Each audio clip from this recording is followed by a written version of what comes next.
తెలుగు భాషకు సంబంధించి ఏదైతే తెలుగు భాషకి పట్టం కట్టండి అంటూ ఆంధ్రప్రదేశ్ సత్యసాయి జిల్లాలో ఈ విధమైన కార్యక్రమం ఆంధ్రప్రదేశ్ ప్రభుత్వం నిర్వహిస్తుందో దాంట్లో చాలామంది ప్రముఖులు పాల్గొన్నారు. అలాగే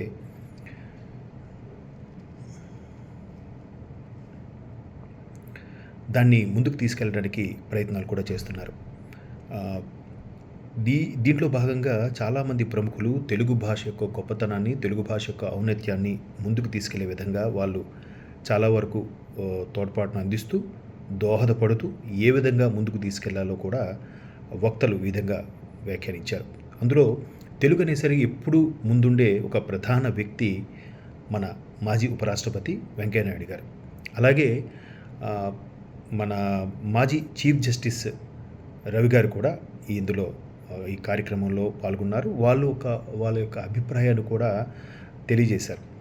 తెలుగు అంటే పరభాషా జ్ఞానాన్ని సంపాదించవచ్చు, కానీ స్వభాష నేర్చుకున్నాకే, స్వభాషలో పట్టు సాధించాకే పరభాషా జ్ఞానాన్ని సంపాదించాలి. ఆ తర్వాత స్వభాషలో ఎవరికైతే స్పష్టంగా అర్థమవుతుందో వాళ్ళు ఇతర భాషల్ని అవలీలగా నేర్చుకుంటారు.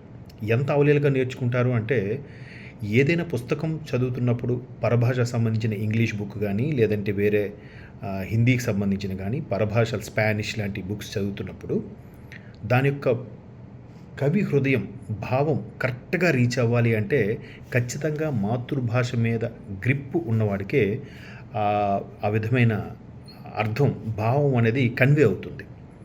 అంటే తెలుగు ఎంత గొప్పదంటే దేశ భాషలందు తెలుగు లెస్స అన్నారు. ఎందుకు దేశ భాషలందు తెలుగు లెస్స? ఎవరన్నారు?